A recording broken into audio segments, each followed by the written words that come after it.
నాగర్ కర్నూలు నియోజకవర్గం తిమ్మాజిపేట మండలం మరికలి గ్రామంలో సకల హంగులతో సర్వాంగ సుందరంగా ప్రభుత్వ పాఠశాల రూపుదిద్దుకుంది. విద్యార్థులకు సమగ్ర విద్యాబోధన అందించాలని నాగర్ కర్నూలు శాసనసభ్యులు మర్రి జనార్దన్ రెడ్డి అన్నారు. తిమ్మాజిపేట మండలం మరికలి గ్రామంలోని ప్రాథమికోన్నత పాఠశాలలో మన ఊరు మనబడి కార్యక్రమం కింద 1,29,00,000 రూపాయలతో చేపట్టిన అదనపు తరగతి గదుల నిర్మాణ పనులు, మౌలిక సదుపాయాలను ఎమ్మెల్యే ప్రారంభోత్సవం చేశారు. ఈ సందర్భంగా ఏర్పాటు చేసిన సమావేశంలో ఎమ్మెల్యే మాట్లాడుతూ కొత్త సవాళ్లను ఎదుర్కొనేందుకు స్థానికంగా గ్రామాలలో ప్రాసెసింగ్ రైస్ మిల్లులు నెలకొల్పడానికి నిర్ణయం తీసుకున్న నేపథ్యంలో ముఖ్యమంత్రికి ధన్యవాదాలు తెలిపారు. ఈ రైస్ మిల్లుల స్థాపనలో గ్రామీణ యువతకు, మహిళలకు ఉపాధి అవకాశాలు అందుతాయని అన్నారు. అర్హులైన లబ్ధిదారులకు రైతు బంధు, దళిత బంధు, గృహలక్ష్మి పథకాలను అందించడం జరుగుతుందని ఆయన తెలిపారు.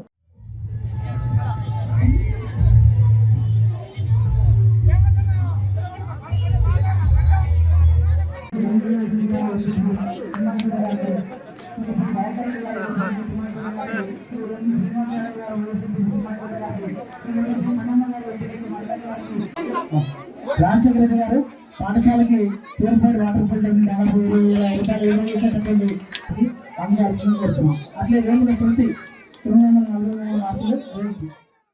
కార్యక్రమంలో మీ అందరూ తెలుసు, గతంలో ప్రభుత్వ పాఠశాల అంటే పాటలు పాడుకునే వాళ్ళం. నేను రాను బిడ్డు సర్కారు దవాఖానకు, నేను రాను బిడ్డు సర్కారు బడికని. గతంలో సర్కారు దవాఖాన అంటే భయం, సర్కారు బడి అంటే భయం. ఎందుకంటే అక్కడ తరగతి గదులు ఉండవు, తరగతి గదులు ఉంటే టాయిలెట్స్ ఉండవు, టాయిలెట్స్ ఉంటే కిచెన్ షెడ్ ఉండదు, కాంపౌండ్ వాల్ ఉండదు, అన్నీ ఉంటే బడి పంతులు ఉండడు. ఇవాళ అన్ని తోటి ఇవాళ ప్రభుత్వ పాఠశాలను అణగార్చి ఇవాళ ప్రైవేటు పాఠశాల దిక్కుపోయే విధంగా గత పాలకులు అందించారు. ఈ అందరికీ తెలుసు, ఇవాళ ప్రైవేట్ పాఠశాలకు పోతే సంవత్సరానికి 50,000, 60,000 రూపాయలు ఫీజు అవుతుంది. పొద్దున్నే బస్సు వస్తుంది, ఆ బస్సులో పిల్లలు ఎక్కిపోతుంటారు.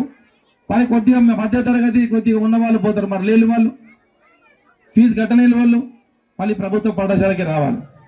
ఈ ప్రభుత్వ పాఠశాలకు వచ్చినాక ఇద్దరు సాయంత్రం పూట ప్రైవేట్ పాఠశాలకు పోయినోడు ఈ గవర్నమెంట్ పాఠశాల ఉన్న పిల్లలు దోస్తులు ఉంటారు, ఇంటి పక్కన ఇల్లు ఉంటారు, వాళ్ళు మాట్లాడుకుంటారు.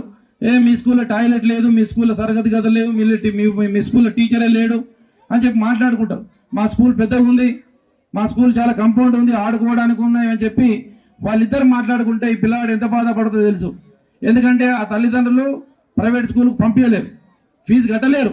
మరి పేదవాళ్ళకి ఏం చేయాలి? మరి పేదవాళ్ళు ఏం తప్పు చేసిండ్రు? వాళ్ళు చేసిన తప్పేంటి? కానీ ప్రభుత్వాలు ఆలోచన చేయలే, ప్రభుత్వాలు దాని మీద దృష్టి పెట్టలే, దాని వంక ఆలోచన చేయలే. ఇవాళ మీ ఎమ్మెల్యే గారు మీరు ఓటేజ్ గెలిపించిన తర్వాత ఈ నియోజకవర్గంలో సుమారుగా 15 నుంచి 20 కోట్లు సొంత డబ్బులు పెట్టి ఇవాళ మండల కేంద్రంలో స్కూల్ కట్టించారు. ఎందుకొరకు నా దగ్గర డబ్బులు ఎక్కువ కాదు, అదే ఎల్లకెళ్ళ కావాలంటే ఓటుకు 500-1000 రూపాయలు ఇస్తే మీరే ఓటేస్తారు. దానికి కాదు అక్కడ సమస్య, ఎన్ని రోజులు ఉన్నామనేది కాదు, ఎంత